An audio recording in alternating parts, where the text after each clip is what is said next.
मातंग समाजातील लोक शिकून का नाही राहिले, त्यांची मुलं शिकून का नाही राहिले, पोतकाळजीपणा, डफळं म्हणा, अमकं म्हणा, टमकं म्हणा का करून राहिले, याचं कारण माहित आहे का तुम्हाला? हा व्हिडिओ पूर्ण बघा. आजकाल लोक अण्णाभाऊ साठे सारखं करायला बघून राहिले. अण्णाभाऊ साठे सारखं. अण्णाभाऊ साठे दीड दिवस शाळेत गेले. त्यांना असं वाटते अण्णाभाऊ शाळेत दीड दिवस शाळेत जाऊन त्यांनी कादंबऱ्या, लोकनाट्य, पोवाडे म्हणा खूप सारे साहित्य लिहिले आणि बाबासाहेब आंबेडकरांच्या चरणी फकीरा कादंबरी अर्पण केली. बुद्धाची शिकवण, बुद्धाची शपथ अशा पद्धतीचे ग्रंथ लिहून त्यांनी आपला जीवन उधारिले. तर मातंग समाजाला असं वाटते, कितीतरी आहे अडाणचोट लोक त्याच्यात, की अण्णाभाऊ साठे दीड दिवस गेले तर यांनी एवढं मोठं काही करू शकलं, तर आपण 2च वर्ग शिकलो तर आपण काहीतरी करू शकतो. म्हणून ते काय करू राहिले, डफळं आणि अंधश्रद्धेच्या मागे चालले. पण अण्णाभाऊ साठे सारखं करायला बघून राहिले. पण अण्णाभाऊ साठे हे अंधश्रद्धेच्या मार्गी जाणारे नव्हते. अण्णाभाऊ साठेंनी अंधश्रद्धा कधीही पत्कारली नाही. अंधश्रद्धेच्या दूरच होते ते. कारण बुद्धाची शिकवण, बुद्धाची शपथ त्यांची एक हे आहे, पुस्तक आहे. त्या पुस्तकामध्ये त्यांनी बुद्धाची शपथ सांगितलेली आहे. बुद्धाचा म्हणजे बुद्धाचा मार्ग सांगितला आहे त्यांनी, बरोबर नाही काय? पण काही अडाणचोट लोक असतात, काही मनुवादी असतात. काही लोकांना अण्णाभाऊ साठे डोक्यात घ्यायचे नाही, या डोक्यावर बसवायचे आहे. तर खोटं नाही सांगत मी तुम्हाला. त्यांनी दीड दिवस शाळेत गेले हे सांगा जोगतं आहे. फक्त दीड दिवस नाही, ते त्यांनी मुंबईच्या ठिकाणी मोरे साहेबांजवळ एज्युकेशन घेतलं, शिकले. हे त्यांना माहीत नाही आहे. त्यांना फक्त एवढंच माहीत आहे की अण्णाभाऊ साठे दीड दिवस शाळेत गेले आणि त्यांनी कथा कादंबऱ्या लिहिल्या. फक्त एवढंच माहीत आहे त्यांना. आणि रशियात गेले. पण त्यांना हे माहीत नाही आहे की अण्णाभाऊ साठेंनी मुंबईच्या ठिकाणी जाऊन एका महार जातीतील एक मोरे साहेब आहेत, त्यांच्याजवळून त्यांनी लेखणीची शिकवण घेतली. कागदावर कसं उतरायचं, अब कड कसं शिकले हे तिथून शिकले ते. पण ह्या बैताळ तोंडायले हे माहीत नाही आहे की अण्णाभाऊ साठे तिथं शिकले म्हणून. त्यांच्या डोक्यात हेच आहे, दीड दिवस अण्णाभाऊ शिकले आणि रशिया गाठलं. अण्णाभाऊ साठे रशिया कसं काय गाठलं, त्यांच्या मार्गी त्यांच्या लेखनामध्ये आणि त्याचा इतिहास लय मोठा आहे. त्या कारणामुळं आपल्याला सांगायचा दृष्टिकोन हाच आहे की अण्णाभाऊ साठेसारखं करायला बघू नका. कारण अण्णाभाऊ साठेंनी डफळी हातात घेतली आणि पोवाडे गायले तर तुमच्यासारखे पैसा कमवण्यासाठी नाही. अण्णाभाऊ साठेंनी डफळी आणि पोवाडे हे आपल्या समाजाला सुधारण्यासाठी, आपल्या समाजाला काही बोध देण्यासाठी, अंधश्रद्धा, हुंडाबळी अशा पद्धतीचे कितीतरी त्यांनी गीताच्या आधारे, पोवाड्याच्या आधारे लोकांच्या गावोगावीत त्यांनी सादर केल्या. जसे गाडगे महाराज शिक्षणाचे दरवाजे उघडण्यासाठी, शिक्षणाची माहिती देण्यासाठी गावोगावी याचं काम करत होते.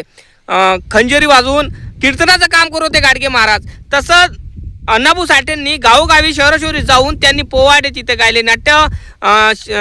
नाट्य रूपांतर लोकांना दाखवलं करून, गीताच्या आधारे म्हणा, लेखणीच्या आधारे. अण्णाभाऊ साठे कला क्षेत्रामध्ये निपुण होते. त्या कारणामुळं काय झालं की अण्णाभाऊ साठेंनी समाजकार्य केलं त्या लेखणीच्या द्वारे आणि गीताच्या द्वारे म्हणा, डफळी वाजून.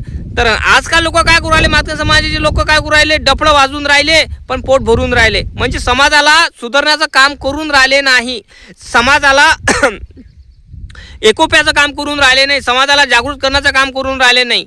ते काय करू राहिले, दुसऱ्या मार्गी तर चालले पण त्यांनी पोतराजीपणा करून स्वतःचं पोटं भरून राहिले. म्हणजे एक प्रकारचा व्यवसाय चालू केला. पण अण्णाभाऊ साठे यांचा विचारसरणी त्यांची डफळी होती. पण डफळीचा आवाज हा असा नव्हता, समाजाला सांगण्याचा प्रयत्न करत होता की तुम्ही अंधश्रद्धेच्या मार्गे जाऊ नका. आणि समाजाला एकोप्याने आणण्यासाठी हे डफळीचा आवाज होता अण्णाभाऊचा, जेव्हा त्यांची डफळी वाजत होती ना. तर आणि त्यांची लेखणी, त्यांचे शब्द बोलत होते की समाजाला जागृत करण्याचं काम त्यांची लेखणी आणि त्यांचे शब्द करत होते. आणि त्यांची वाद्य करत होती, जे डफळी आहे त्यांचं वाद्य हे असं आहे की समाजाला जागा करण्यासाठी हे काम करत होते. अण्णाभाऊ साठेचं कार्य हे होतं. आणि कसं आहे, आजकाल लोक माहिती आहे का तुम्हाला की कोणी लोक आंदोलनाच्या माध्यमातून करतात, कोणी बोलण्याच्या माध्यमातून करतात, पण कोणी कीर्तनाच्या पोवाड्याच्या द्वारे आपल्या समाजाला जागृत करण्याचं काम करतात. तसं उदाहरणार्थ गाडगे महाराजांचं कार्य सांगतो तुम्हाला. गाडगे महाराज गावोगावी जाऊन, खेडोपाडी जाऊन तिथं कीर्तन करायचे आणि शिक्षणाबद्दल माहिती द्यायचे. ते म्हणायचे घरातलं ताट विका, काही विका, पण आपल्या लेकराला शिकवा. तसं अण्णाभाऊ साठेचं व्यक्तिमत्व होतं की समाजाला जागृत करण्याचं काम. गीताच्या द्वारे, डफळीच्या द्वारे आणि आपल्या पोवाड्याच्या द्वारे, नाट्याच्या द्वारे हे अण्णाभाऊ साठे असे कार्य करत होते मित्रांनो. कळलं काय? आणि काही माता समाजातील लोक आहे त्यांना असं वाटते अण्णाभाऊ 1.5 दिवस शाळेत गेले, मग आपण गेलो नाही तरी चालते. आपला अण्णाभाऊ साठे 1.5 दिवस शाळेत गेला, एवढं काही केलं, आपण न जाऊनही आपण करू शकतो. अबे अण्णाभाऊ साठेला डोक्यावर नका घेऊ, डोक्यात घ्या. कारण कसं आहे, त्यांची विचारसरणी लेखणीच्या रूपात आहे, शब्दाच्या रूपात आहे. त्यांचे पोवाडे, साहित्य ते वाचा. त्या साहित्यामध्ये काय सांगितलं आहे त्यांनी ते डोक्यात घ्या. उगाच काही तितोंबा करून काही कामाचं नाही. अण्णाभाऊ साठे 1.5 दिवस शाळेत गेले म्हणून काय झालं, त्यांनी मुंबईमध्ये एज्युकेशन घेतलं. मुंबईच्या ठिकाणी एका मोरे साहेबांनी एज्युकेशन दिलं, त्यांना शिक्षणाचं महत्त्व कळवलं, लेखणीचं महत्त्व कळवलं. कळलं काय? भाऊ शाळेत गेल्याशिवाय माणसाला शब्द समजत नाही, शाळेत गेल्याशिवाय माणसाला बोलता येत नाही. त्याला गुरु लागतो, गुरुशिवाय पर्याय नाही, गुरुशिवाय माणूस काही करू शकत नाही. माझी पहिली गुरु माझी आईनं मला शिकवलं, मग मी शाळेत गेलो, शाळेत मला शिकवलं. असं असतात भावांनो. अण्णाभाऊ साठे हे 1.5 दिवस शाळेत गेले म्हणून तुम्ही शिकून नाही राहिले, तुम्ही शाळेत चालले नाही, ह्या कारण असन तर तुमचा चुकीचा दृष्टिकोन आहे हा. तुम्ही ही चूक दुरुस्त करा, शाळेत जा. शाळेशिवाय पर्याय नाही. शाळेत गेल्यावरच कलेक्टर होतो, शाळेत गेल्यावरच नोकरी लागते, शाळेत गेल्यावरच चांगल्या पद्धतीची जॉब मिळते. तुम्ही शाळेत जाणार नाही, डफळं वाजवणार, पोतगेजपणा करणार, अमकं करणार, ढमकं करणार, त्यांना नोकरी लागत नसते. समजा वर्गीकरण झालं, आरक्षणाचं वर्गीकरण झालं तर तुम्हाला का डायरेक्ट नोकऱ्या मिळणार का? शाळेत जावं लागेल ना. शाळेत जाण्यासाठी अबकड शिकावं लागेल, अंगणवाडीत जावं लागेल, अमकं ढमकं शिकावं लागेल, तेव्हा तुम्ही कलेक्टर होणार. मी तो म्हणतो तुम्ही महाराष्ट्राचे मुख्यमंत्री, कलेक्टर हे झाले पाहिजे, माझं मत आहे. पण होऊ शकत नाही ना, कारण त्यासाठी लागते एज्युकेशन, त्यासाठी लागते शिक्षण. आणि तुम्ही म्हणता डायरेक्ट आरक्षण एसटीनं खाल्लं, आरक्षण बौद्धांना खाल्लं, आमचा दरोडा टाकला. हे चुकीचं आहे सगळ्या गोष्टी. अण्णाभाऊ साठेची शिकवण घ्या, डोक्यात घ्या. अण्णाभाऊ साठे 1.5 दिवस शाळेत गेले म्हणून तुम्ही शाळेत जाऊ नका असं नाही म्हणत मी तुम्हाला. अण्णाभाऊ शाळेची 1.5 दिवसांची जाण्याची कथा तुम्हाला माहीत आहे का? गेले 1.5 दिवस ते, कारण त्यांना छुआछूत, त्यांना खालच्या जातीचं आहे आणि त्यांना अशा पद्धतीचं हिणवलं, त्या कारणामुळं ते शाळेत जाऊ शकले नाही. कळलं काय? आता तसं आहे काय? आहे काय तसं? आता तसं नाही आहे. आता असं आहे की कोणीही जाऊ शकतो शाळेत, कोणीही बसू शकतो, की आपल्यासाठी दरवाजे बंद केलेले नाही आहे. आता बाबासाहेबांनी आपल्याला एवढं काही दिलेलं आहे, आपण माझाव नाही, आपण शिक्षणाचा फायदा घ्यावा, हे माझं मत आहे.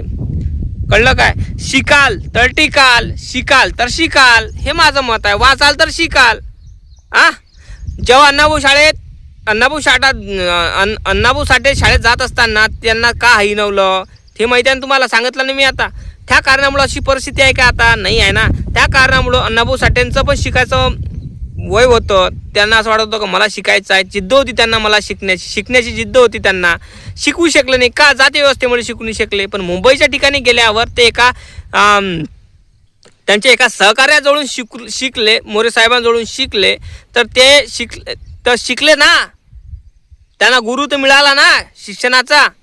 आणि राहिले बाबासाहेब आंबेडकराचं. बाबासाहेब आंबेडकर आध्यात्मिक गुरु होते, त्यांची विचारसरणीचे गुरु होते बाबासाहेब आंबेडकर. कळलं काय? जसे माझे गुरु आहे बाबासाहेब आंबेडकर, पण माझी पहिली गुरु माझी आई होती. कळलं?